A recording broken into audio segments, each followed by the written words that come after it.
Our country has had the good fortune that at times of national trial, a few great personalities have emerged to remind us of our essential unity and inspire us to fulfill our sustaining values. John McCain was one of those gifts of destiny.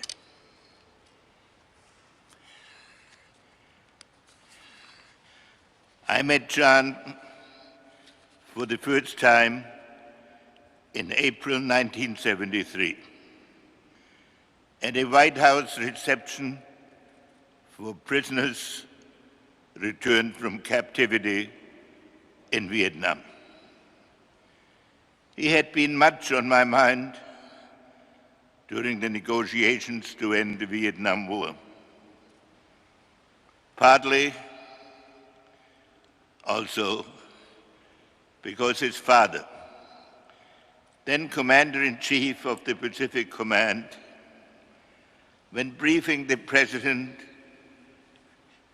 answered references to his son by saying only, "I pray for him." In the McCain family, national service was its own reward that did not allow for special treatment. I thought of that when his Vietnamese captors, during the final phase of negotiations, offered to release John so that he could return with me on the official plane that had brought me to Hanoi. Against all my instincts, I thanked them for their offer, but refused it. I wondered what John would say when we finally met. His greeting was both self-effacing and moving. "Thank you for saving my honor." He did not tell me then or ever that he had had an opportunity to be freed years earlier, but had refused, a decision for which he had to endure additional periods of isolation and hardship. Nor did he ever speak of his captivity again during the near half-century of close friendship. John's focus was on creating a better future. As a senator, he supported the restoration of relations with Vietnam, helped bring it about on a bipartisan basis in the Clinton administration, and became one of the advocates of reconciliation with his erstwhile enemy.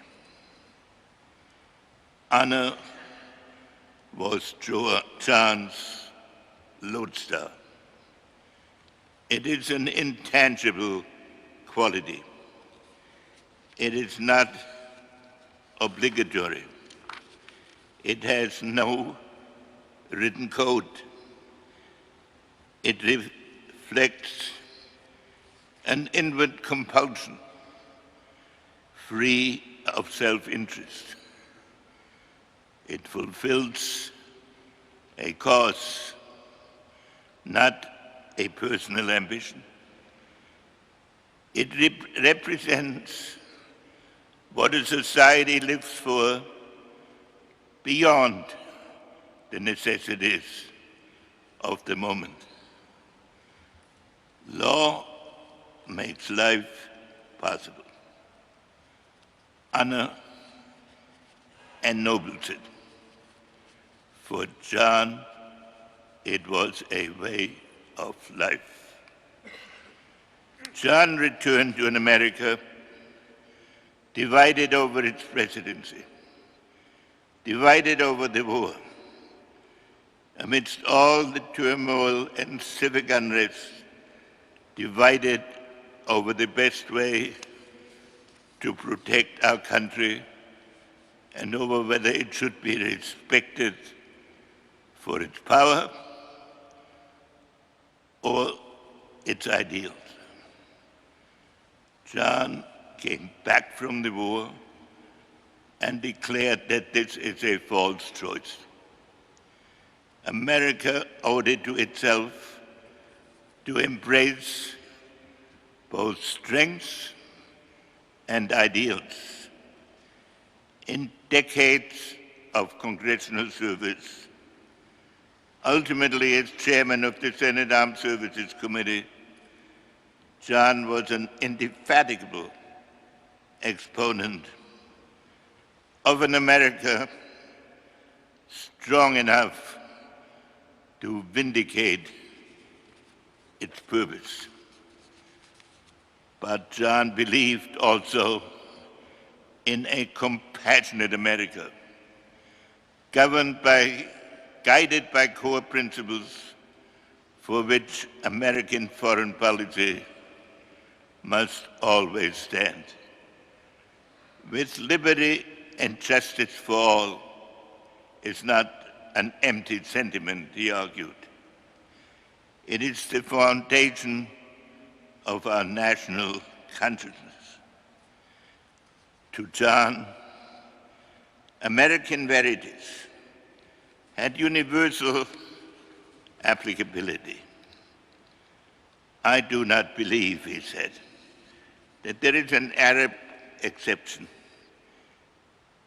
any more than there is a black exception or an Asian or Latin exception. He warned against the temptation of withdrawal from the world. We will not thrive in a world, he warned, where our leadership and ideals are absent. We would not deserve it. In this manner, John McCain's name became synonymous with an America that reached out to oblige the powerful to be lawful and give hope to the oppressed. John's were never academic maxims. He was in the front lines of all these battles for decency and freedom.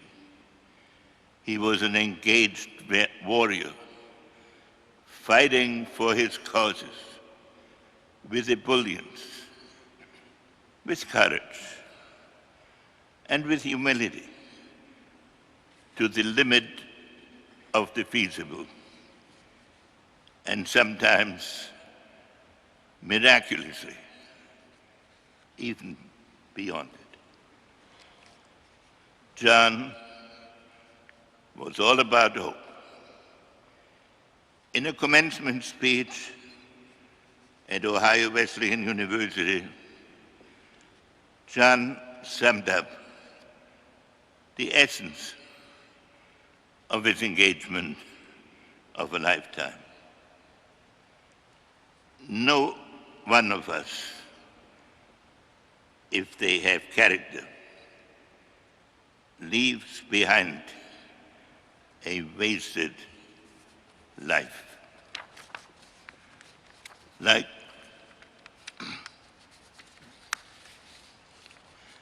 most people of my age, I feel a longing for what is lost and cannot be restored.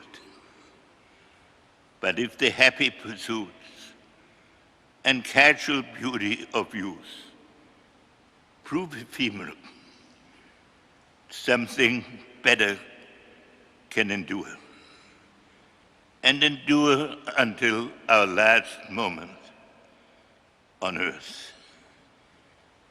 And that is the honor we earn